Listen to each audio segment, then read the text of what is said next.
Welcome to the Mind Vine podcast, where we challenge the stigma associated with mental illness through conversations about a variety of issues impacting mental health.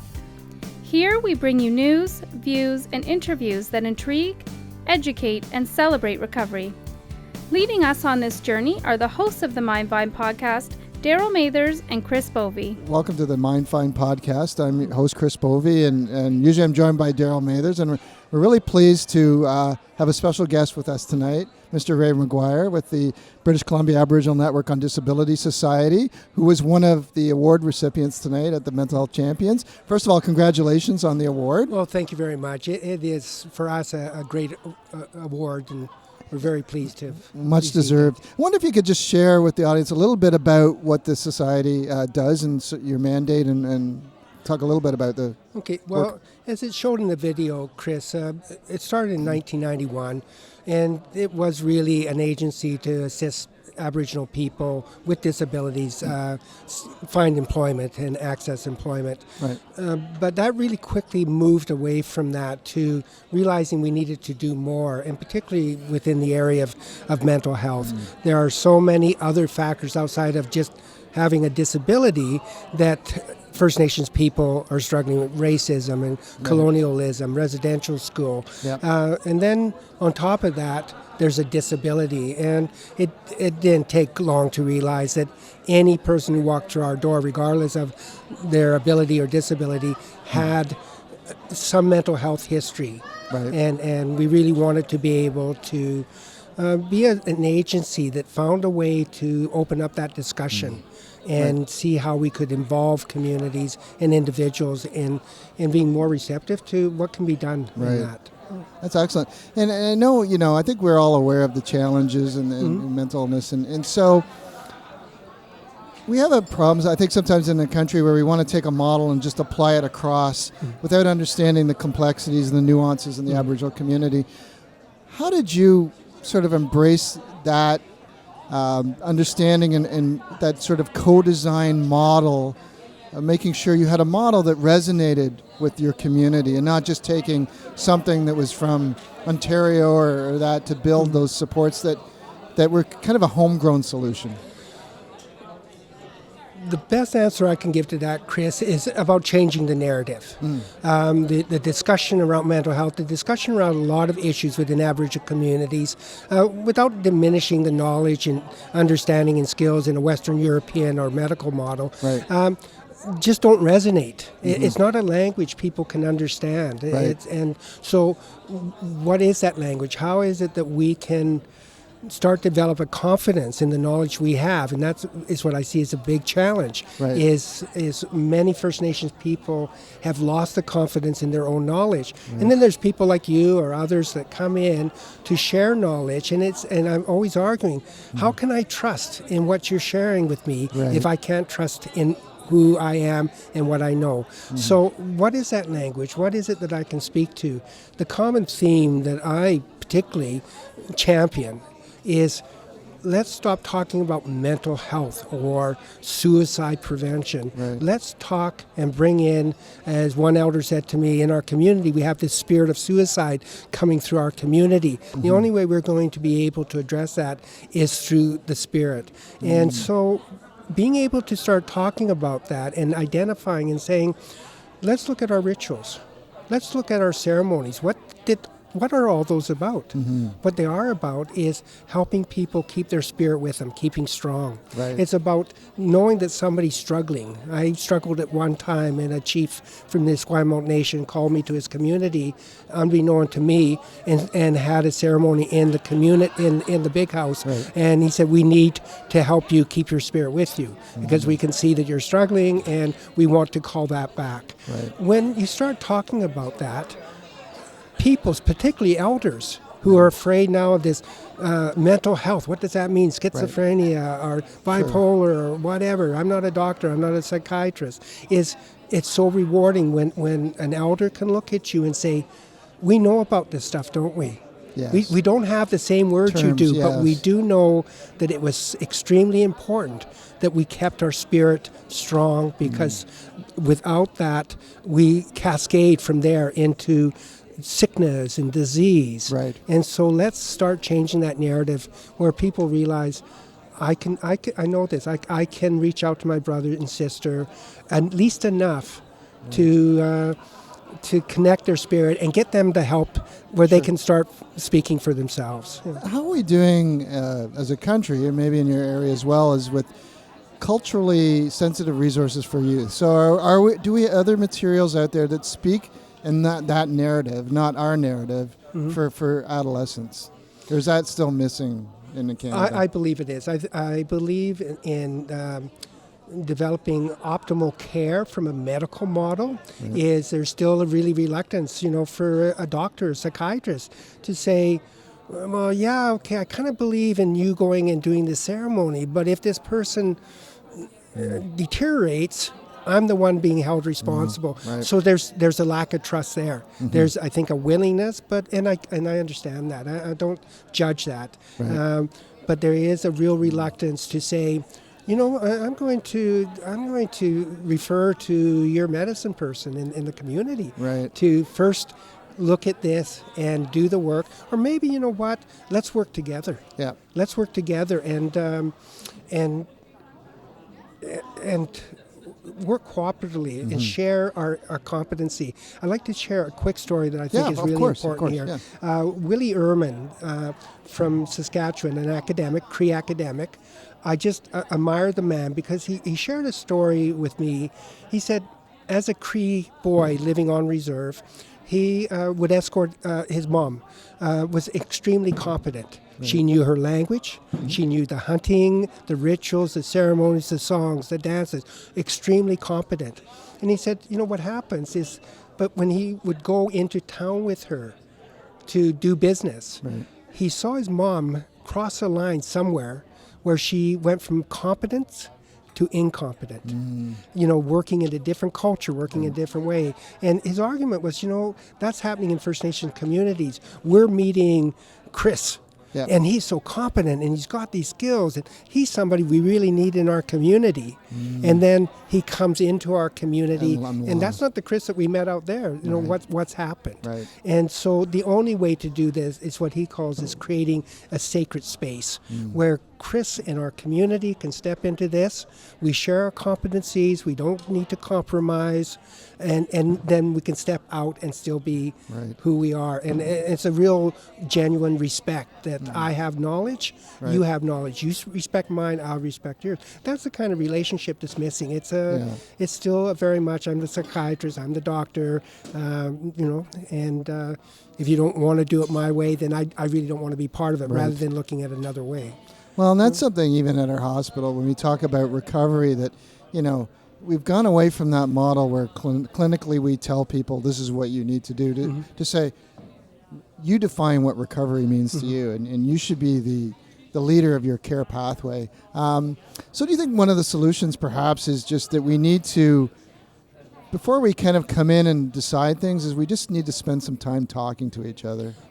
Chris, you hit that right on the head. And that's a struggle, I think, with the system, Indigenous and non-Indigenous. I know Bell has their Let's Talk. Let's Talk, yeah. Okay.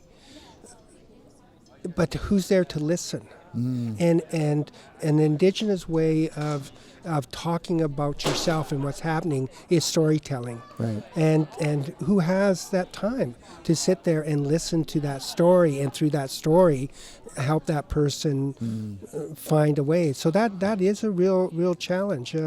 I sat with an elder from Australia in a meeting, and it was interesting. He was just talking about people engaging Indigenous people, Aboriginal people. And he said, the problem is if you can't understand our silence, you're never going to understand when we speak. Right. And that's just, again, an example of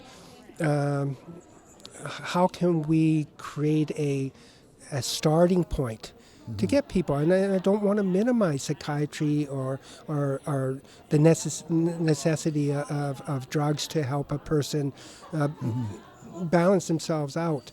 But I think there's a real healthy way of saying, you know what, I'll talk about a West Coast belief. We've got a lot of work to do here. but we're doing the work, but we haven't prepared the ground to do the work. And that's why it's going sideways.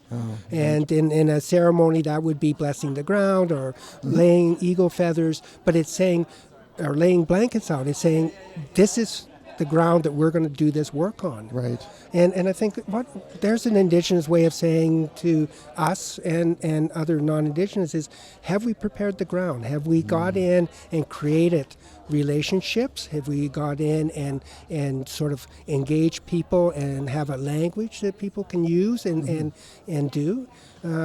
Because if people in communities do not have confidence in themselves, Right. if they don't have a language that's meaningful to them, they're always going to have to look outside, and it's not fitting. Right. And we're all getting frustrated and discouraged with each other. And I just shake my head and said, it doesn't need to be this way, you know. Right. Let's do that. And that's even with suicide. You'll hear many First Nations communities say we don't have a language for suicide. And I will challenge most communities. No, they didn't have a word for it, but they understood that if the spirit didn't stay with you, suicide would be the end result, that further your spirit ventured from you. So they had beautiful ceremonies for helping people, and they also understood in the physical illness that it was an emotional, spiritual event that was taking place. Again, if you got a broken leg, yes, you need to mend it, but there's that piece that we're missing. You know? Well, I hope work like that you're doing will sort of be replicated across Canada, and I hope we start to do that. I hope we start to move forward and just listen and understand and not go in with preconceived solutions and build trust. You know, you're right. There's a lot of trust that we need to rebuild back up. And the only way we're going to do that is by understanding, listening, and empowering the people that need our support, whether it's in the Aboriginal community or people in any community, is to build that kind of that we need your voice. If we're going to come up with something that's going to work and that you're going to embrace, then we can't do it without you. And nobody knows that community better than the people that live there. And that's where the solution's going to lie, right? Well, in that knowledge, another story to highlight this, I was doing some very extensive training around trauma intervention and with probably 19 communities on the island, probably a little bit more. And the one person I brought in to help us facilitate this said, okay, I'm going to give you a scenario. You know, a carload of young people are driving along, they get into this accident, and I knew as soon as he started that, I thought, oh no, one of our members has just experienced that. And the person, and of course, prior to that, everyone's sitting there listening, okay, we know nothing about trauma intervention or anything. And she broke down, and so we stopped the process, or the elders and the people in the community said we need to stop now, right this moment. And some went to get water, some went to get cedar boughs, others went to get a blanket, and they stood her up. They took 20 minutes and they stood her up. They blanketed her, they brushed her, they did what they needed to do. They did the work, and then they sat down. And apologetic to the facilitator. We're sorry we interrupt you, we need to do this, and trying to explain themselves. And I just used that opportunity to say, what did you just do here? And they said, well, Ray, you know what we just did here. What are you saying? I said, what did you just do? And of course, they got frustrated and said, well, tried to explain. I said, no, what you just did was a critical intervention. Yes. And an elder turned and said, we know about this stuff, don't we? I said, yeah. Yep. You know about it. We're using different words, but you knew that some work needed to be done, and it needed to be done quickly. Yes, that's and amazing. So that's what I think is so exciting about people who, like us, who have a different level of knowledge and education experience, is to take that and say, how can I take this and show them that I'm just saying the same things in a different way? Yeah, exactly. And what words would you use to do this? Because it's optimal care. They couldn't have done anything better than a team of critical incident responders coming in and doing. But you wouldn't have known that unless someone from the outside wouldn't have known that unless they saw that or heard that story. Yeah, and even the facilitator kind of click, like, oh wow, that's clicks, right? Perfect. Clicks. Yeah, you did it differently than I would. You taught them, right? Yeah. They clicked for them, and that's amazing. And that's what's really important. We have to get people to trust in their own knowledge and find a language that that invites them to say, you can do this. Right. And for people like ourselves to break down that mystique of mental health, mental illness. Right. I think of a Dr. Miller, I can't remember when he did the study, 1993, went into Harlem and said, can I speak to people who went through your agencies that are doing well? I want to interview them and find out what made the difference. Mm-hmm. Well, the responses he found out was that, about 40% of change came out of a life event. Nobody had any control over it. Yeah. It just happened. I won the lottery and my life changed, Yeah. maybe for worse. Who knows? Right. But the other one was about 25% of people said the response was, it was the relationship. Chris was sitting across from me, and I know that he cared. I felt that he genuinely cared about what was happening for me. 15% said it was hope. There was something in that brought me hope. Wow. Which I say anybody walking down the streets of Ottawa can do. You don't have to be a professional to create a relationship, to create hope.